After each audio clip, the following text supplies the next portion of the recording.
the most dangerous gangs in the world. These are families you would be grateful for not being a part of, since they only keep together to generate violence in their communities. Find out which families I'm talking about so you can take precautions. Aryan Brotherhood. This is probably the vilest white people gang of all, with a total of 20,000 members in and out of prison. The Aryan Brotherhood is known for its discrimination and brutality.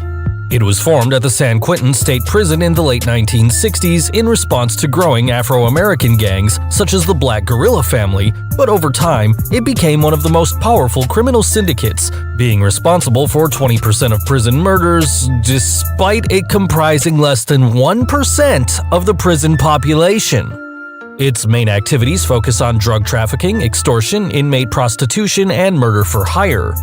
It's difficult to become a member. Each applicant must prove their loyalty to the gang by killing another inmate of a different race. This gang is not kidding. Its motto is blood in and blood out.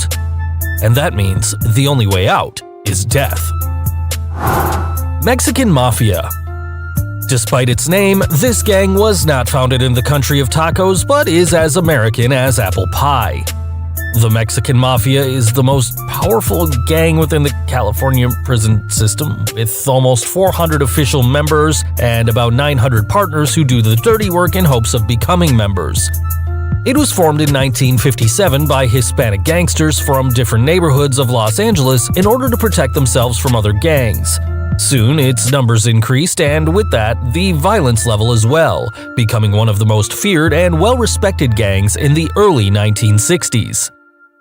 The Mexican Mafia doesn't have a leader, but some members have the authority to order killings on behalf of the group. New candidates must be Hispanic, give information about their families, and pass some tests such as murder or stealing. If they don't do it or fail, death is often the punishment, so this is a test that can only be taken once. Black Guerrilla Family. Unlike other gangs, the Black Guerrilla family was not formed to protect Afro-American inmates of the San Quentin prison, but it was the Afro-American Marxist ideology that ended up putting them together.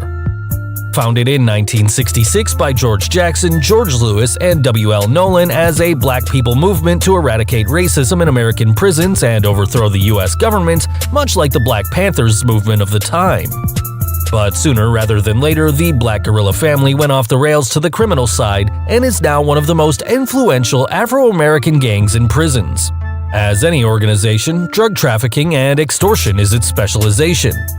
In the past, new recruits had to stab white inmates to be accepted, but it seems that things are different now, and it is usually necessary to be Afro-American and believe in the cause. Isn't that more practical? Nostra Familia. This is the mortal enemy of the Mexican Mafia. Nostra Familia was formed in 1968 in Northern California by a group of inmates from Fresno's jails tired of the Mexican Mafia's abuses. Due to most of the members coming from rural backgrounds, they were seen as inferior by the Southerners of the Mexican Mafia since they were formed in the metropolitan city of Los Angeles. This rivalry caused bloody wars between both gangs. Its principal business is cocaine, heroin, marijuana, and methamphetamine distribution. So much like in Breaking Bad, this is not meth. Unlike other Mexican gangs, membership can also be used by non-Latin inmates, and it is known that they must make a bloody pact, putting the gang above money, drugs, or family. The First Capital Command, PCC by its Portuguese initials. Let's move to the warm Brazil, where there is a gang called the First Capital Command, but movement is the preferred term. It was formed in the 1990s within the Sao Paulo prison system, spreading to favelas, and it is currently the largest criminal organization in Brazil with almost 20,000 members.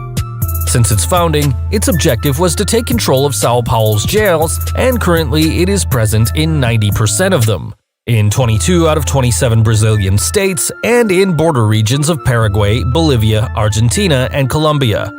It annually collects $40 million thanks to distribution of cocaine, marijuana, and bank robbery. In 2001, it was revealed that members must pay a monthly fee of $16 if they are in prison and $320 if they are out. In addition, not everybody is accepted, the same as in an exclusive club. You must be suggested by another member and have 3 sponsors for baptism.